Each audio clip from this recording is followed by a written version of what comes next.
नमस्कार। आप देख रहे हैं पंजाब की फ्री राजस्थान और आपके साथ हूं मैं सौरभ दुबे। डूंगरपुर बांसवाड़ा लोकसभा सीट के बंटवारे की मांग अब जोर पकड़ चुकी है। आदिवासी समाज इसे अपना अधिकार मानता है और राजनीतिक दलों से सीधी जवाबदेही चाहता है। इसी मुद्दे पर तफसील से बात करने के लिए आज हमारे साथ है भाजपा नेता बंशीलाल कटारा। बंशीलाल जी, सबसे पहले पंजाब केसरी राजस्थान में आपका बहुत बहुत स्वागत है। सीधा सवालों से शुरू करेंगे। बंशीलाल जी, सबसे पहले जानना चाहेंगे कि डूंगरपुर बांसवाड़ा लोकसभा सीट के विभाजन की जो मांग उठ रही है, आप उसे किस नजर से देखते हैं? देखिए दुबे जी, आज हम एक प्रकृति की गोद में बैठे हैं और आज पर्यावरण दिवस है।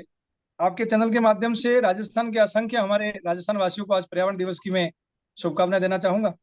माननीय देश के हमारे प्रधानमंत्री जी और राजस्थान के मुख्यमंत्री जी ने आज पर्यावरण दिवस पे और प्रकृति संरक्षण को लेकर बहुत बड़ा अभियान चलाया है। तो आपके माध्यम से यह संदेश पहुंचे, इसलिए आपको बधाई देता हूँ। डूंगरपुर बांसवाड़ा की जो लोकसभा सीट है, उसकी जो विभाजन की मांग उठ रही है। देखिए, लोकतंत्र में जनता जो है वो मालिक होती है और जनता को किसी चीज की तकलीफ ना पड़े, सरकारी योजनाओं का धरातल पे सही इम्प्लीमेंटेशन हो, आम गरीब को, आम जनता को जितनी सुविधाएं निहित है वो उसका लाभ हो, उसके लिए भले लोकसभा का विभाजन हो या विधानसभा का विभाजन हो, जनता के हित के लिए जो निर्णय होते हैं वो स्वागत योग्य होते हैं। और अगर कहीं से मांग उठ रही है तो ये स्वागत योग्य है। जी, तो बंशीलाल जी, मैं ये समझना चाहता हूं कि क्या आपको लगता है कि एक लोकसभा सांसद से दो आदिवासी जिलों की समस्याओं का समाधान संभव है? देखिए दुबे जी, ये बहुत बड़ा अच्छा विषय उठाया आपने।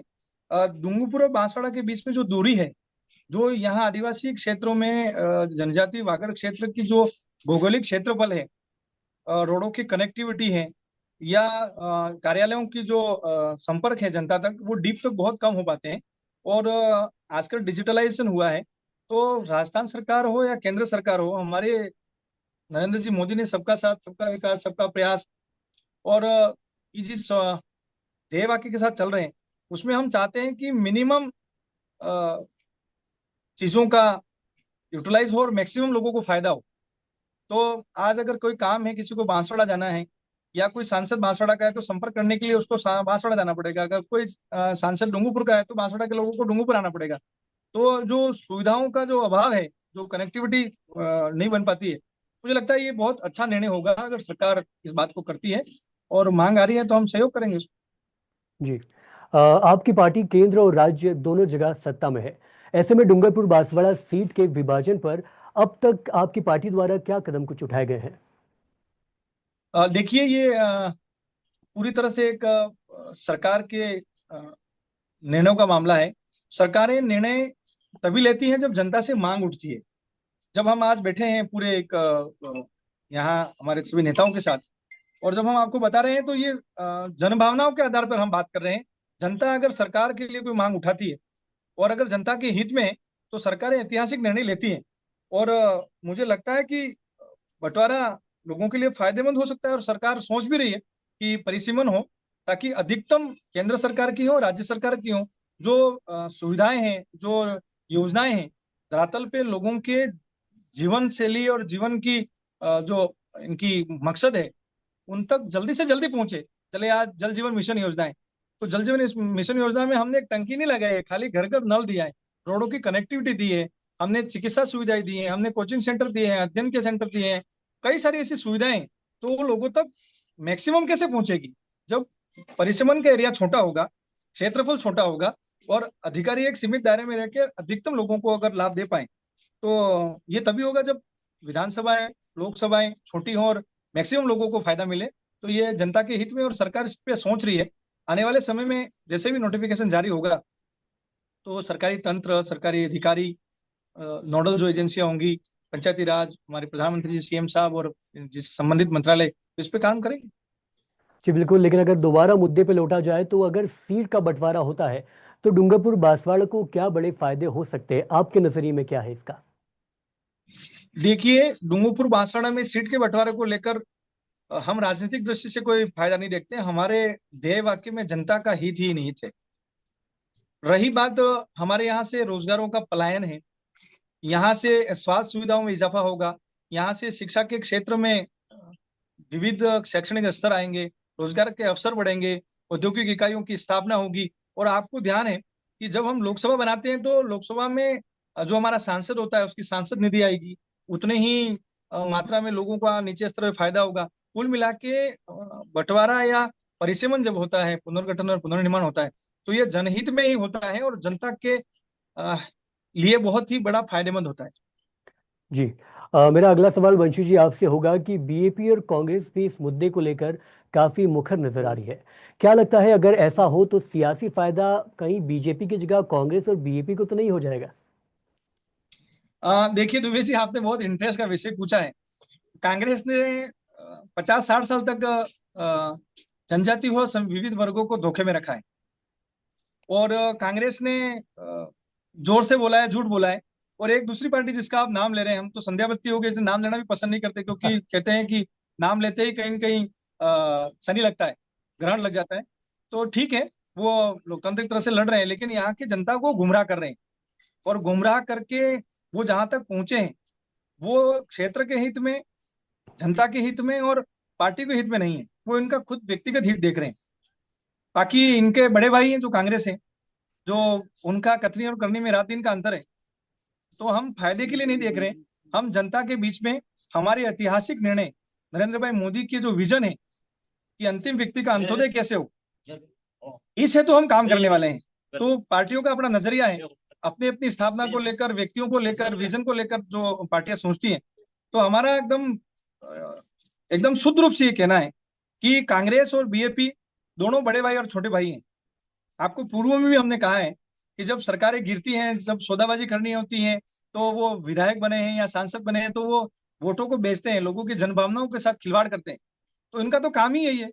और वो विषय को देखकर मोल लगाते हैं। तो इनका अलग काम है, हमारा जनता से जुड़े हुए मुद्दों को उठाना, उठाना नहीं, उसका समाधान करना। ये लोग समस्याओं पे बहुत जोर जोर से भाषण देके जनता को गुमराह करते हैं। हम समस्याओं पे कम बात करके समाधान पे ज्यादा बात करने वाले लोग हैं। हम श्यामा प्रसाद मुखर्जी, दीनदयाल जी के विचारों के व्यक्ति हैं, अंतिम व्यक्ति के अंत्योदय वाले व्यक्ति हैं। तो हम इसमें शुद्ध रूप से कोई राजनीति नहीं करते। अंतिम व्यक्ति का हित, गरीब का कल्याण कैसे हो, उसके लिए काम करने की पार्टी है और हम उसी सिद्धांत पे काम। जी बिल्कुल बंशी जी, लेकिन मैं एक बात यहाँ आपको सुनिश्चित करना चाहूंगा कि जो बयान आपने बीएपी को लेकर दिया है, ज़रूर बीएपी के नेता आप पे काफ़ी आक्रोशित होने वाले हैं। इसी के साथ मैं अगले सवाल की ओर बढ़ूंगा कि कांग्रेस को डर है कि अगर परिसीमन होता है तो कहीं भाजपा उसे पारदर्शी होने से रोक देगी और जिससे उनका सियासी फायदा होगा उस तरीके से परिसीमन करवाएगी। इस पर आपकी क्या प्रतिक्रिया है? देखिए, मैं तो पहली बात का आपको सवाल देना चाहूंगा कि बीएपी के नेता आक्रोशित होंगे। देखिए दुबे जी, आक्रोशित वही होते हैं जो अंदर से झूठ होते हैं। हमारे दिल में भी वही बात है और जुबान पे वही बात है, और जो जनता के हित की बात है वो हम बार बार उठाते आए हैं। रही बात कांग्रेस की, और कांग्रेस का अपना एक कैडर है, कांग्रेस के काम करने का एक अपना तरीका है। कांग्रेस ने हमेशा आदिवासियों को झूठ बोला है। मतलब आज तक इनके यहाँ इतिहास में 5वीं अनुसूची हो, पंचायती राज में आरक्षण हो, या जितने भी हम लोगों ने लाभ दे पाए हैं, एसटी एससी आयोग हो, मतलब जितना भी जनता के हित में हमने काम किया है वो भारतीय जनता पार्टी ने किया है। कांग्रेस ने खाली लॉलीपॉप पकड़ाया है और ये कहा है कि बड़े बड़े सपने दिखाए, लेकिन किया कुछ भी नहीं। रही बात बीएपी के, ये वही लोग हैं जो यहाँ पे रेलवे का विरोध करते थे, यहाँ पे कारखानों का विरोध करते थे, विकास का विरोध करते हैं। तो ये दोनों की चाल चरित्र जनता समझती है। तो हमें उनके बारे में किसी तरह की चिंता नहीं है। कांग्रेस अभी अपना जनाधार खो चुकी है। कांग्रेस के पास में लड़ने वाले लोग नहीं है। और एक हमारे यहाँ बड़े लीडर हैं, अभी अभी उनको दायित्व मिला है, वो संविधान बचाओ की बात करते हैं। मैं ऐसे कांग्रेस के विधायकों और पदाधिकारियों को कहना चाहूंगा कि आपको ध्यान है इमरजेंसी में आपकी ही प्रधानमंत्री इंदिरा गांधी ने क्या किया था? देश के लोकतंत्र को तालों से जकड़ दिया था और स्वतंत्र रूप से बोलने वाले एजेंसियों को उन्होंने जेलों में भरा था। तो इनका चरित्र अगर कैलेंडर में उठा के देखें और घटना में उठा के देखें तो सबके सामने इतिहास के पन्नों पे दर्ज है। आपातकाल जैसे विषय हैं, ये इनके पार्टी के खाते में, ये क्या जाके जनता को बात करने वाले हैं? और दूसरी जो क्षेत्रीय पार्टी है, इनके जय कृष्ण जी पटेल जो हैं, वो 20 लाख और 2 करोड़ लेते हुए जेल में फंसे हुए हैं। तो दोनों को जनता समझती है, हमें ज्यादा कहने की जरूरत नहीं है। समय जी आएगा तो उस पर बात करेंगे। जी। बंशी जी, मेरा आखिरी सवाल इस पूरे साक्षात्कार का आपसे होगा कि डूंगरपुर की जनता को आप क्या भरोसा देना चाहेंगे कि इस लोकसभा सीट के विभाजन को लेकर आप क्या विश्वास दिलाना चाहेंगे? देखिए, एक वागड़ में एक हमारी प्रचलित कहावत है। यहाँ हमारा कहते हैं कि हमने जितना चढ़ता किया उतना ही सामने वाला दुगनी तरह से चढ़ता करता है। कहते हैं कि एक दूल्हे के अगर आप मंडप में 100 रुपए देंगे तो दूसरे जब दूल्हा वापस उसके किसी के मंडप में जाएगा 200 रुपया चढ़ता करेगा। भारतीय जनता पार्टी ने और हमारे देश के यशस्वी प्रधानमंत्री नरेंद्र भाई मोदी जी ने और भजनलाल जी ने विगत 11 सालों से जो काम किया है, संकल्प से सिद्धि तक जो काम किया है, जनहित में जो काम किए हैं, जनजातीय क्षेत्रों में जो सभी वर्गों के साथ लेकर काम, ऐतिहासिक कदम है। इसीलिए हम जनता को ये भरोसा देना चाहते हैं कि जिनका चरित्र दोहरा हो, जिन्होंने संविधान का मखौल उड़ाया हो, संविधान के 100, 150, 200 बार परिवर्तन किया और वो खुद के लोगों के लिए किया हो। बाबा साहब अम्बेडकर की एक घटना याद कराता हूँ। जब बाबा साहब अम्बेडकर का महाप्रयाण हुआ था, तब दिल्ली में बाबा साहब अम्बेडकर की अर्थी को अड़ने नहीं दिया और एरोप्लेन करके महाराष्ट्र भेजा। ये कांग्रेस सरकार है जिन्होंने बाबा साहब अम्बेडकर को भी सम्मान नहीं दिया है, और वो आज संविधान बचाने की बात कर रही है। और इनके ही छोटे भाई जो क्षेत्रीय पार्टी है, वो इनका सहयोगी है, इनकी सरकारों को बचाते हैं। तो मैं जनता को आपके चैनल के माध्यम से उतना कहना चाहूंगा कि इनका दोनों पार्टियों का दोहरा चरित्र है। एक बड़ा भाई है जो झूठ बोलता है और एक छोटा भाई जोर से झूठ बोलता है। तो जी जनता इनके सांचे में नहीं आने वाली है। भारतीय जनता पार्टी अटल बिहारी वाजपेयी से लगाकर अब तक जितने हमारे कार्यकाल रहे हैं, वो क्षेत्र के विविध वर्गों को साथ लेकर सबका साथ, सबका विकास, सबका प्रयास, इस ध्येय वाक्य के साथ अंतिम व्यक्ति के अंत्योदय पर गरीब के जीवन स्तर को ऊपर उठाना, शिक्षा हो, चिकित्सा हो, औद्योगिक इकाइयां हो, रोजगार हो, स्वरोजगार हो, महिला सशक्तिकरण हो, व्यापार की दृष्टि से हो, हम सभी क्षेत्रों में ऐतिहासिक कार्य कर रहे हैं। इसलिए जनता को विश्वास है नरेंद्र भाई मोदी पर, और जनता को विश्वास है हमारे राजस्थान के लोकप्रिय हमारे मुख्यमंत्री भजनलाल जी शर्मा पर। इसीलिए जनता को बिना किसी चिंता किए, जनसेवक जिनके खुद का घर नहीं है, जो खुद भी पूरा कण कण और समय का हर तिल तिल देशवासियों के लिए और जनता के लिए समर्पित है, ऐसे प्रधानमंत्री जी और ऐसे आम कार्यकर्ता से मुख्यमंत्री बने, जो जनता की बात को समझते हैं, किसानों की बात को समझते हैं, युवाओं की अपेक्षाओं को समझते हैं। लगातार राजस्थान में परिवर्तन कर रहे हैं और पूरे देश में सबके हित का काम कर रहे हैं। तो जनता हम पे भरोसा रख रही है, और जनता भरोसा रख रही है, इसलिए हम तीसरी बार रिटर्न होके आए। जी तो जनता का आशीर्वाद है, और जनता के लिए हम लगातार, आज भी हम दूर क्षेत्र में और जहाँ जी बड़ी मुश्किल से कनेक्टिविटी आती है, तो हम जनता के लिए लगातार काम कर रहे हैं। जनता को आश्वस्त करना चाहेंगे आने वाले समय में जितने भी कार्य शेष हैं, वो विशेष मानकर, गरीब को विशेष आधारधुरी बनाकर हम उनके लिए काम करेंगे। ऐसा हमारे प्रधानमंत्री जी और हमारे मुख्यमंत्री जी का प्रण है, और हम लगातार विकास के और आगे बढ़ रहे हैं। जी बहुत बहुत शुक्रिया बंशीलाल कटारा जी, पंजाब केसरी राजस्थान से जुड़कर न सिर्फ स्थानीय मुद्दों पर बात करने के लिए, बल्कि रोजगार और विकास जैसी मूलभूत जो मुद्दे हैं जिनको उजागर होना बहुत ज़रूरी है, उन पर चर्चा करने के लिए। मैं दर्शकों को बताना चाहूँगा कि जो डूंगरपुर बांसवाड़ा विभाजन लोकसभा सीट को लेकर जो मुद्दा पंजाब केसरी राजस्थान ने आपके सामने पेश किया है, इसके तहत हम जितने भी स्थानीय नेता हैं उनसे लगातार साक्षात्कार कर रहे हैं, जितने भी दिग्गज चेहरे हैं उनसे हम साक्षात्कार करके समझने का प्रयास कर रहे हैं कि उनका वक्तव्य, उनका कथन, उनके बयान क्या कहते हैं। देखते रहिए तमाम बड़ी खबरों के लिए पंजाब मैं केसरी दिखाना राजस्थान। चाहूंगा आपको दुबे जी, जी एक बार हमारे मंडल अध्यक्ष जी हैं जी नरसिंह पनाथ साहब, जी हमारे पास में हमारे युवा कार्यकर्ता हैं रमेश जी जी, और पीछे वरिष्ठ कार्यकर्ता हैं जो जनता तक, डीप तक, रिमोट एरिया में जाके हम जनता की बात कर रहे हैं। हमारे सामने जिला अध्यक्ष हैं युवा मोर्चा के पंकज जी पूर्व, नगर के अध्यक्ष हैं जो नगर से आकर गांव की ओर आ रहे हैं, और हमारे पूर्व प्रधान साहब हैं रमेश जी बारोट साहब। ऐसे कई कार्यकर्ताओं के साथ हम गाँव में जनसुनवाई कर रहे हैं, और इनकी दोहरे चरित्र को हम बता रहे हैं कि इन लोगों ने झूठ कुछ बोला है, जोर बोला है, और कई ऐसे वादे किए हैं जो संविधान से न्याय संगत नहीं है, और धरातल पे इसकी कोई भूमिका नहीं।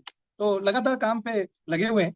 बस आपका आशीर्वाद और जनता का मार्गदर्शन मिलता रहेगा तो जनहित में काम करेंगे। राम राम सर। जी बिल्कुल बंशीलाल जी, आपका बहुत बहुत शुक्रिया। आपने समर्थकों के साथ पंजाब केसरी राजस्थान में जुड़ के जो भी स्थानीय मुद्दे उनको उजागर करने के लिए पंजाब केसरी राजस्थान लगातार दर्शकों को तमाम छोटी बड़ी खबरें प्रदेश से जुड़ी आपको लगातार पहुंचा रहा है। देखते रहिए पंजाब केसरी राजस्थान। नमस्कार।